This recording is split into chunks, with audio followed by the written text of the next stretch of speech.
Hello friends, ನನಗೆ ಗೊತ್ತಿರೋಂಗೆ ಈ ವೀಕಲ್ಲಿ ಎಲ್ಲ ಊರುಗಳಲ್ಲೂ ತುಂಬ ಚೆನ್ನಾಗಿ ಮಳೆ ಬಂದಿದೆ. ಆದರೆ ನಮಗೆ ಪ್ರತಿ ವರ್ಷ ಜುಲೈಯಲ್ಲಿ ಇದೇ ರೀತಿ ತುಂಬ ಮಳೆ ಬರ್ತಾ ಇರುತ್ತೆ. ಮಳೆಗಾಲದಲ್ಲಿ ಪ್ಲ್ಯಾಂಟ್ಸ್ ಎಲ್ಲ ಹೇಗಾಗಿದೆ ಅನ್ನೋದನ್ನ ಒಂದು ಸಣ್ಣ ಅಪ್ಡೇಟ್ ನಿಮಗೆ ಈ ವಿಡಿಯೋದಲ್ಲಿ ತೋರಿಸ್ತೀನಿ.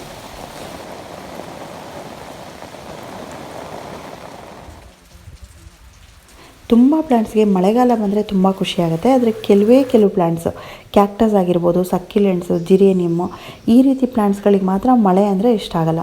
ಯಾಕಂದರೆ ಅವು ಡ್ರೈ ಇರೋಕ್ಕೆ ಇಷ್ಟಪಡುತ್ತೆ, ಹ್ಯುಮಿಡಿಟಿನ ಜಾಸ್ತಿ ಇಷ್ಟಪಡಲ್ಲ. ಮೇಲ್ಗಡೆ ಇರೋದೆಲ್ಲ ಸ್ಪೈಡರ್ ಪ್ಲ್ಯಾಂಟ್ಸು, ಕೆಳಗಡೆ ಕಾಣಿಸ್ತಾ ಇರೋದು 2 ರೀತಿ ಫರ್ನ್ಸ್ ಇದೆ. ಈ ಗಿಡಗಳಿಗೆಲ್ಲ ಮಳೆ ಬಂದರೆ ತುಂಬ ಖುಷಿಯಾಗುತ್ತೆ, ಶವರ್ ಕೊಟ್ಟಂಗೆ ಆಗ್ತಾ ಇರುತ್ತೆ. ಮಳೆಗಾಲದಲ್ಲಿ ತುಂಬ ಫ್ರೆಶ್ ಆಗಿ ಗ್ರೀನ್ ಆಗಿ ಬರುತ್ತೆ. ಲಾಸ್ಟಲ್ಲಿರೋದು ಫಾಕ್ಸ್ ಟೇಲ್ ಫರ್ನ್ ಅಂತ, ಇದು ಕೂಡ ಅಷ್ಟೇ ಮಳೆಗಾಲದಲ್ಲಿ ತುಂಬ ಚೆನ್ನಾಗಿ ಗ್ರೋ ಆಗುತ್ತೆ.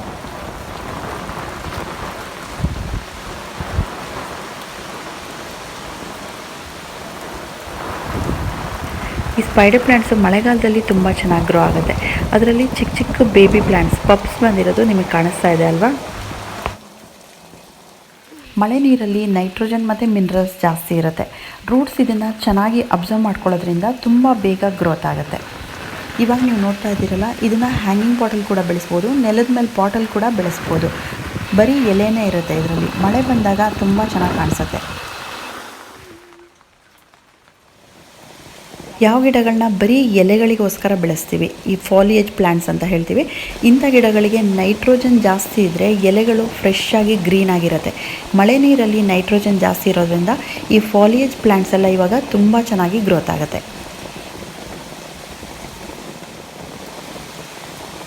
ಇವಾಗ ನೀವು ನೋಡ್ತಾ ಇರೋ ಗಿಡದಲ್ಲಿ ಮೆರೂನ್ ಕಲರ್ ಲೀವ್ಸ್ ಇದೆ. ಲೈಟ್ ಕೂಡ ತುಂಬ ಕಡಿಮೆ ಇದೆ. ಮಳೆ ಬಂದಾಗ ಮೋಡನು ಮುಚ್ಕೊಂಡಿರೋದ್ರಿಂದ ಸ್ವಲ್ಪ ಡಾರ್ಕ್ ಆಗಿ ಕಾಣಿಸ್ತಾ ಇದೆ.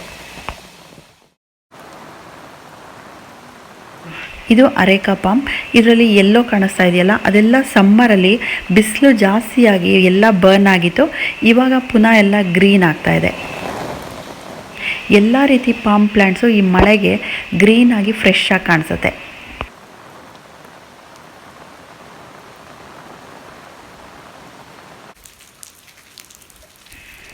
ಇವಾಗ ನೀವು ನೋಡ್ತಾ ಇರೋ ಗಿಡ ಕ್ರಿಪ್ಟಾಂಥಸ್ ಅಂತ. ನೋಡೋಕ್ಕೆ ಇದು ಸ್ಟಾರ್ ಶೇಪಲ್ಲಿರುತ್ತೆ.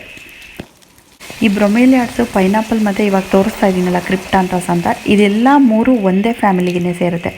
ಪೈನಾಪಲ್ ಎಲೆ ಥರನೇ ಇದ್ರ ಎಲೆಗಳು ಕೂಡ ಸೈಡಲ್ಲಿ ಎಡ್ಜಸ್ಸು ಸ್ವಲ್ಪ ಮುಳ್ಳು ಥರ ಇರುತ್ತೆ. ಈ ಕ್ರಿಪ್ಟಾಂಥಸ್ ಗಿಡ ನರ್ಸರಿಯಿಂದ ತಂದಾಗ ಒಂದೇ ಒಂದು ಗಿಡ ಇತ್ತು, ಗ್ರೋತೇ ಆಗಿರಲಿಲ್ಲ. ಅದು ಹೇಗಿತ್ತು ಹಾಗೇ ಇತ್ತು ತುಂಬ ದಿನ ತನಕ. ಇವಾಗ ಮಳೆಗಾಲ ಸ್ಟಾರ್ಟ್ ಆದಮೇಲೆ ತುಂಬ ಫಾಸ್ಟಾಗಿ ಗ್ರೋ ಆಗ್ತಾ ಇದೆ ಅಂತ ಅನ್ನಿಸ್ತಾ ಇದೆ. ಅದರಲ್ಲಿ ಚಿಕ್ಕ ಚಿಕ್ಕ ಪಪ್ಸ್ ಕೂಡ ಬರ್ತಾ ಇದೆ ಕೆಳಗಡೆ. ಇದೇ ವೆರೈಟಿಯಲ್ಲಿ ಇನ್ನೂ ಒಂದು ಕಲರ್ ಇದೆ, ಇವಾಗ ತೋರಿಸ್ತಾ ಇದ್ದೀನಲ್ಲ. ನನಗೆ ತುಂಬ ಇಷ್ಟವಾಗಿರೋ ಅಂಥ ಗಿಡಗಳು ಈ ಬ್ರೊಮೇಲಿಯಾಡ್ಸ್ ಮತ್ತು ಕ್ರಿಪ್ಟಾಂಥಸ್. ಇದರದ್ದೆಲ್ಲ ಕೇರ್ ಒಂದೇ ರೀತಿ ಇರುತ್ತೆ. ಮಾಯ್ಶ್ಚರ್ ಜಾಸ್ತಿ ಇರಬೇಕು, ಹೈ ಹ್ಯುಮಿಡಿಟಿನ ಇಷ್ಟಪಡೋ ಅಂಥ ಗಿಡಗಳು.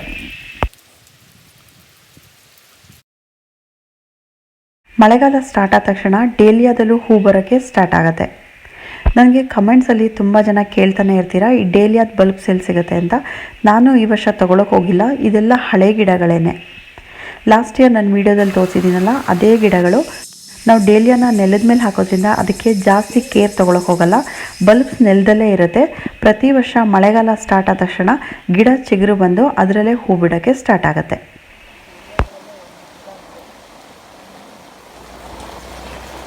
ಆ್ಯಂಥೋರಿಯಂ ಗಿಡಗಳು ಕೂಡ ಮಳೆಗಾಲದಲ್ಲಿ ತುಂಬ ಚೆನ್ನಾಗಿ ಗ್ರೋ ಆಗುತ್ತೆ.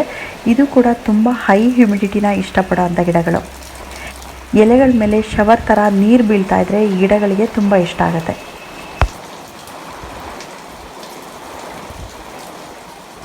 ಆದರೆ ತುಂಬ ಮಳೆ ಬಂದಾಗ ಪಾಟಲ್ಲಿ ಈ ರೀತಿ ನೀರು ನಿಂತ್ಕೊಳ್ತಾ ಇರುತ್ತೆ. ಈ ರೀತಿ ನೀರು ನಿಂತ್ಕೊಂಡ್ರೆ ರೂಟ್ಸ್ ಎಲ್ಲ ಕೊಳೆಯೋಕ್ಕೆ ಶುರುವಾಗುತ್ತೆ. ಮಳೆ ನಿಂತ ಕೂಡಲೇ ಆ ನೀರನ್ನು ಖಾಲಿ ಮಾಡ್ತಾ ಇರಬೇಕು. ಈ ಕೆಲಾಡಿಯಮ್ಸ್ ಅಂತೂ ಮಳೆಗಾಲದಲ್ಲಿ ತುಂಬ ಚೆನ್ನಾಗಿ ಬೆಳೆಯುತ್ತೆ. ನಾವು ಯಾವ ಗಿಡಗಳನ್ನ ಎಲೆಗಳಿಗೋಸ್ಕರ ಬೆಳೆಸ್ತೀವಿ ಅಂಥ ಗಿಡಗಳು ಈ ಮಳೆಗಾಲದಲ್ಲಿ ತುಂಬ ಚೆನ್ನಾಗಿ ಬೆಳೆಯುತ್ತೆ. ಟರ್ಟಲ್ ವೈನ್, ಹ್ಯಾಂಗಿಂಗ್ ಪಾಟಲ್ಲಿ ಬೆಳೆಸೋ ಅಂಥ ಈ ಟರ್ಟಲ್ ವೈನ್ ಗಿಡ ಕೂಡ ಅಷ್ಟೇ ಮಳೆಗಾಲದಲ್ಲಿ ತುಂಬ ಚೆನ್ನಾಗಿ ಬೆಳೆಯುತ್ತೆ.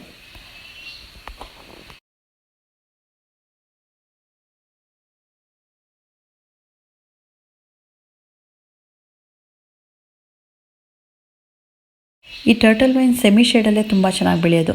ನೀರು ಕೂಡ ಜಾಸ್ತಿ ಇರಬೇಕು. ನೀರು ಕಡಿಮೆ ಆದರೆ ಅಥವಾ ಬಿಸಿಲು ಜಾಸ್ತಿ ಆದರೆ ಈ ಗಿಡದ ಎಲೆಗಳು ಡ್ರೈ ಆಗುತ್ತೆ.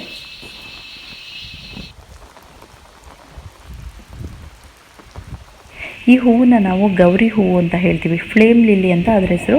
ಇದೊಂದು ಬಳ್ಳಿ ಗಿಡ, ಟ್ಯೂಬರ್ಸಿಂದ ಬೆಳೆಯೋದು, ಗೆಡ್ಡೆಗಳಿಂದ ಬೆಳೆಯೋದು. ಈ ಗಿಡ ಹೈಲಿ ಪಾಯ್ಸನಸ್ ಆಗಿರುತ್ತೆ. ಹಾಗಾಗಿ ಈ ಬಳ್ಳಿನ ಮನೆ ಹತ್ರ ಯಾರೂ ಬೆಳೆಯಲ್ಲ, ಹಸುಗಳೇನಾದರೂ ತಿಂದ್ಬಿಟ್ರೆ ಅಂತ.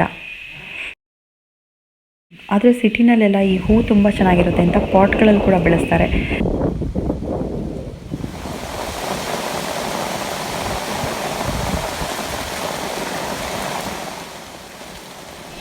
ಇವಾಗ ನೀವು ನೋಡ್ತಾ ಇರೋ ಗಿಡ ಹೆಲಿಕೋನಿಯಾ ಅಂತ. ಹೆಲಿಕೋನಿಯಾದಲ್ಲಿ ತುಂಬ ವೆರೈಟೀಸ್ ಬರುತ್ತೆ.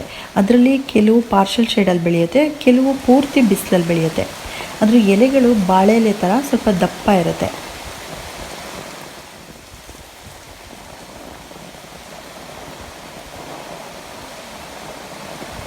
ಈ ಹೆಲಿಕೋನಿಯಾ ಗಿಡನ ರೈಸೋಮ್ಸಲ್ಲಿ ಬೆಳೆಯೋದು. ಹಾಗಾಗಿ ನೆಲದ ಮೇಲೆ ಹಾಕಿದರೆ ವರ್ಷದಿಂದ ವರ್ಷಕ್ಕೆ ರೈಸೋಮ್ಸು ಮಲ್ಟಿಪಲ್ ಆಗ್ತಾ ಹೋಗುತ್ತೆ. ಇದನ್ನು ಲ್ಯಾಂಡ್ಸ್ಕೇಪ್ ಗಾರ್ಡನಿಂಗಲ್ಲಿ ತುಂಬ ಯೂಸ್ ಮಾಡ್ತಾರೆ. ಇದು ಹೆಲಿಕೋನಿಯಾದಲ್ಲೇ ಬರ್ಡ್ ಆಫ್ ಪ್ಯಾರಡೈಸ್ ಅಂತ ಹೇಳ್ತಾರೆ, ಲಾಬ್ಸ್ಟರ್ ಕ್ಲಾ ಅಂತಲೂ ಹೇಳ್ತಾರೆ. ಇವೆಲ್ಲ ಲಾಂಗ್ ಲಾಸ್ಟಿಂಗ್ ಫ್ಲವರ್. ಒಂದು ಸಲ ಹೂ ಬಿಟ್ಟರೆ 20 ದಿನ ತನಕ ಹೂವು ಹಾಳಾಗ್ದೇ ಹಾಗೇ ಇರುತ್ತೆ. ಈ ಹೆಲಿಕೋನಿಯಾ ಹೂಗಳು ಸ್ಟಡಿ ಆಗಿರೋದ್ರಿಂದ ಡೆಕೋರೇಟಿವ್ ಪರ್ಪಸ್ಗೆ ಜಾಸ್ತಿ ಯೂಸ್ ಮಾಡ್ತಾರೆ. ಇದ್ರ ಪಕ್ಕದಲ್ಲಿರೋದು ಸಾಂಗ್ ಆಫ್ ಇಂಡಿಯಾ ಅಂತ, ಅದರದ್ದು ಎಲೆಗಳು ಕೂಡ ತುಂಬ ಚೆನ್ನಾಗಿರುತ್ತೆ.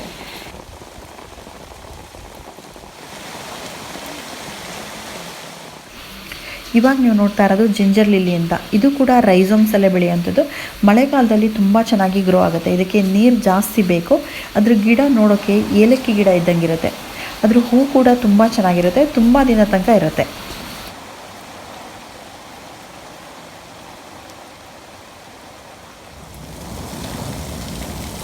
ಮನಿ ಪ್ಲ್ಯಾಂಟ್ ಥರ ಬರೀ ಎಲೆಗಳಿಂದನೇ ಬೆಳೆಯೋಂಥ ಬಳ್ಳಿಗಳು ಈ ಮಳೆ ನೀರಲ್ಲಿ ತುಂಬ ಚೆನ್ನಾಗಿ ಗ್ರೋತ್ ಆಗುತ್ತೆ. ಆದರೆ ಜಾಸ್ತಿ ಮಳೆ ನೀರು ಬಿದ್ದರೆ ಅದ್ರ ರೂಟ್ಸ್ ಕೂಡ ಕೊಳೆಯುತ್ತೆ.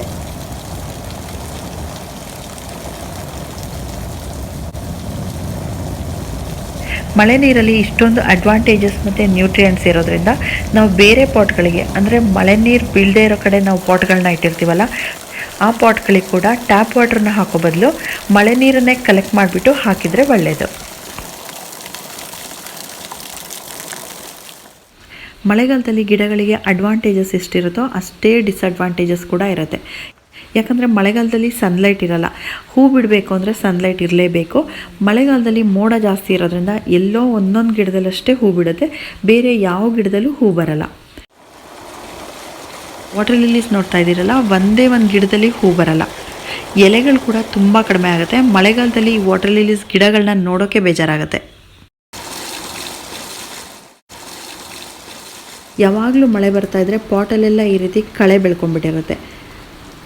ಮಳೆ ನೀರು ಜಾಸ್ತಿಯಾಗಿ ಪಾಟಲ್ಲೆಲ್ಲ ಮಳೆ ನೀರು ತುಂಬಿಕೊಂಡು ರೂಟ್ಸ್ ಎಲ್ಲ ಕೊಳೆಯೋಕ್ಕೆ ಶುರುವಾಗುತ್ತೆ.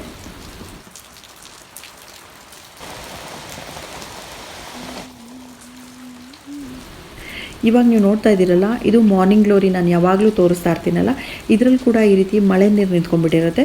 ಅದರಲ್ಲಿರೋ ಗಿಡಗಳೆಲ್ಲ ಕೊಳ್ತೋಗಿರುತ್ತೆ.